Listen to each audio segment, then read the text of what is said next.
1 Reis, capítulo 18, versículos 1 ao 46. Algum tempo depois, no terceiro ano da seca, o Senhor disse a Elias: Vá apresentar-se ao rei Acabe. Diga-lhe que enviarei chuva. Elias foi apresentar-se a Acabe. A fome era severa em Samaria. Acabe mandou chamar Obadias, o administrador do palácio. Obadias temia profundamente o Senhor. Certa vez, quando Jezabel havia tentado matar todos os profetas do Senhor, Obadias escondeu 100 deles em 2 cavernas. Colocou 50 em cada caverna e forneceu alimento e água para eles. Acabe disse a Obadias: Precisamos ir a todas as fontes e vales na terra. Quem sabe encontraremos pasto suficiente para salvar pelo menos alguns de meus cavalos e mulas. Então, dividiram o território entre si. Acabe foi para um lado e Obadias para o outro. Enquanto Obadias caminhava, viu de repente Elias vindo em sua direção. Ao reconhecê-lo, Obadias curvou-se diante dele com o rosto no chão. É o Senhor mesmo, meu senhor Elias? Perguntou. Sim, sou eu, respondeu Elias. Agora vá e diga ao rei: Elias está aqui.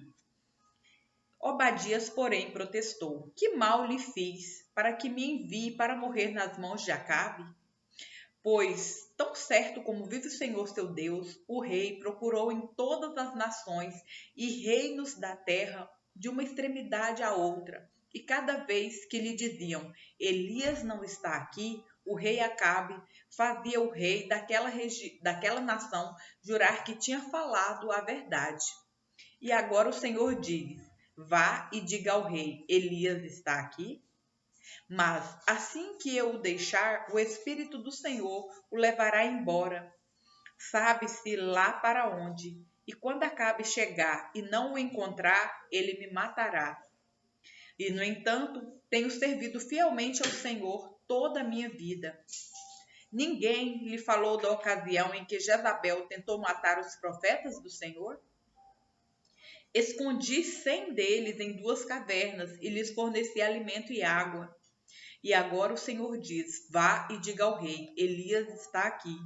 Se eu fizer isso, certamente Acabe me matará. Mas Elias disse, tão certo como vive o Senhor dos exércitos, em cuja presença estou, hoje mesmo me apresentarei ao rei Acabe. Então Obadias foi dizer a Acabe que Elias tinha vindo, e Acabe saiu para encontrar-se com Elias. Quando Acabe o viu, disse, é você mesmo o perturbador de Israel? Não causei problema algum a Israel, respondeu Elias. O Senhor e sua família é que são os perturbadores, pois se recusaram a obedecer aos mandamentos do Senhor e, em vez disso, adoraram imagens de Baal. Agora convoque todo Israel para encontrar-se comigo no Monte Carmelo, além dos 450 profetas de Baal e os 400 profetas de Azerá, que comem à mesa de Jezabel. Acabe convocou todo o povo de Israel e os profetas para se reunirem no Monte Carmelo. Elias se colocou diante do povo e disse, até quando ficarão oscilando de um lado para outro? Se o Senhor é Deus, sigam-no. Mas se Baal é Deus, então sigam Baal. O povo, contudo, ficou em silêncio. Então Elias lhes disse, sou o único que resta dos profetas do Senhor. Mas Baal tem 450 profetas. Agora tragam para cá 2 novilhos, que os profetas de Baal escolham um deles. Cortem o animal em pedaços e o coloquem sobre a lenha do altar, mas não ponham fogo na lenha. Eu prepararei o outro novilho e o colocarei sobre a lenha no altar, mas não porei fogo na lenha. Então, invoquem o nome do Senhor. O Deus que responder com fogo, esse é o Deus verdadeiro. E todo o povo concordou. Então Elias disse aos profetas de Baal, comecem vocês, pois são muitos. Escolham um dos novilhos, preparem-no e invoquem o nome de seu Deus, mas não ponham fogo na lenha. Eles prepararam um dos novilhos e o colocaram sobre o altar. Invocaram o nome de Baal desde a manhã até o meio-dia e gritavam: Ó Baal, responde-nos. Mas não houve resposta alguma. E dançavam em volta do altar que havia feito. Por volta do meio-dia, Elias começou a zombar deles. Vocês precisam gritar mais alto, dizia ele. Sem dúvida, ele é um deus. Talvez esteja meditando ou ocupado em outro lugar. Ou talvez esteja viajando ou dormindo e precise ser acordado. Então gritaram mais alto e, como era seu costume, cortaram-se com facas e espadas até sangrarem. Agitaram-se em transe desde o meio-dia até a hora do sacrifício da tarde, mas não houve sequer um som, nem resposta ou reação alguma. Então Elias disse ao povo: Venham aqui. Todos se reuniram em volta dele enquanto ele consertava o altar do Senhor que havia sido derrubado. Pegou 12 pedras, uma para cada tribo dos filhos de Jacó, a quem o Senhor disse: Teu nome será Israel. E com elas reconstruiu o altar em nome do Senhor. Depois cavou ao redor do altar uma valeta com capacidade suficiente para 12 litros de água. Empilhou lenha sobre o altar, cortou novilhos em pedaços e colocou os pedaços sobre a lenha. Em seguida ordenou: encham 4 jarros grandes com água e derramem a água sobre o holocausto e a lenha. Depois que fizeram isso, disse: façam a mesma coisa novamente. Quando terminaram, ele disse: agora faço o mesmo pela 3ª vez. Eles seguiram sua instrução, e a água corria ao redor do altar e encheu a valeta. Na hora costumeira de oferecer o sacrifício da tarde, o profeta Elias se aproximou do altar e orou: Ó Senhor, Deus de Abraão, Isaque e Jacó, prova hoje que és Deus em Israel e que sou teu servo. Prova que fiz tudo isso por ordem tua. Ó Senhor, responde-me, que este povo saiba que tu, ó Senhor, és o verdadeiro Deus e está buscando o povo de volta para ti. No mesmo instante, o fogo do Senhor desceu do céu e queimou o novilho, a madeira, as pedras e o chão, e secou até a água da valeta. Quando o povo viu isso, todos se prostraram com o rosto no chão e gritaram: Ó, o Senhor é Deus, sim, o Senhor é Deus. Então Elias ordenou: prendam todos os profetas de Baal, não deixe nenhum escapar. O povo os prendeu e Elias os levou para o riacho de Quizon e ali os matou. Em seguida, Elias disse a Acabe: vá comer e beber, pois ouço uma forte tempestade chegando. Acabe foi comer e beber. Elias, porém, subiu ao topo do Monte Carmelo, prostrou-se até o chão, com o rosto entre os joelhos, e orou. Depois disse a seu servo: vá e olhe na direção do mar. O servo foi e olhou. Depois voltou e disse: não vi nada. 7 vezes Elias mandou que ele fosse e olhasse. Por fim, na 7ª vez, o servo lhe disse: vi subir do mar uma pequena nuvem, do tamanho da mão de um homem. Então Elias lhe disse: vá depressa dizer a Acabe: aproveite seu carro e volte para casa. Se não se apressar, a chuva o impedirá. Em pouco tempo, o céu ficou escuro e com nuvens. Um vento forte trouxe uma grande tempestade e Acabe partiu em sua carruagem a toda velocidade para Jezreel. Então o Senhor concedeu força extraordinária a Elias. Ele prendeu a capa no cinto e correu à frente do carro de Acabe até a entrada de Jezreel. Atos, capítulo 11, versículos 1 ao 30. Logo chegou aos apóstolos e a outros irmãos da Judéia a notícia de que os gentios haviam recebido a palavra de Deus. Mas, quando Pedro voltou a Jerusalém, os discípulos judeus o criticaram, dizendo: você entrou na casa de gentios e até comeu com eles? Então, Pedro lhes contou exatamente o que havia acontecido. Disse: eu estava na cidade de Jope e, enquanto orava num êxtase, tive uma visão. Algo semelhante a um lençol grande foi baixado do céu preso pelas 4 pontas, vindos até onde eu estava. Quando olhei dentro do lençol, vi toda espécie de animais domésticos e selvagens, répteis e aves. E ouvi uma voz dizer: Levante-se, Pedro, mate e coma.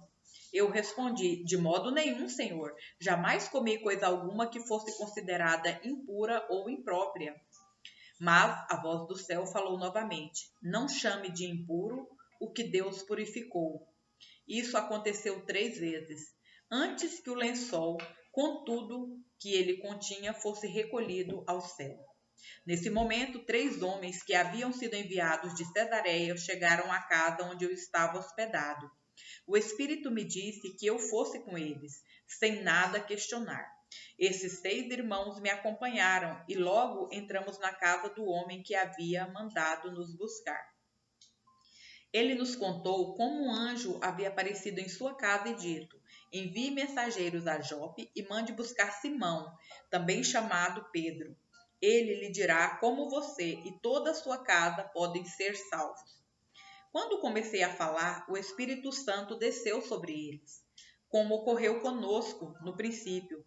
Então, me lembrei das palavras do Senhor quando ele disse: João batizou com água, mas vocês serão batizados com o Espírito Santo. E, uma vez que Deus deu a esses gentios a mesma dádiva que concedeu a nós quando cremos no Senhor Jesus Cristo, quem era eu para me opor a Deus? Ao ouvirem isso, pararam de levantar objeções e começaram a louvar a Deus, dizendo: Vemos que Deus deu aos gentios o mesmo privilégio de se arrepender e receber a vida eterna. Enquanto isso, os discípulos que haviam sido dispersos na perseguição, depois da morte de Estevão, chegaram até a Fenícia, Chipre e Antioquia da Síria. Pregaram a palavra, mas somente aos judeus. Contudo, alguns dos discípulos que foram de Chipre e Cirene até Antioquia começaram a anunciar aos gentios as boas novas a respeito do Senhor Jesus. A mão do Senhor estava com eles, e muitos desses gentios creram e se converteram ao Senhor. Quando a igreja de Jerusalém soube do que havia acontecido, enviou Barnabé a Antioquia. Ao chegar ali e ver a demonstração da graça de Deus, alegrou-se muito e incentivou os irmãos a permanecerem fiéis ao Senhor. Barnabé era um homem bom, cheio do Espírito Santo e de fé, e uma grande multidão se converteu ao Senhor. Então Barnabé foi a Tarso procurar Saulo. Quando o encontrou, levou-o para Antioquia. Ali permaneceram com a igreja um ano inteiro, ensinando a muitas pessoas.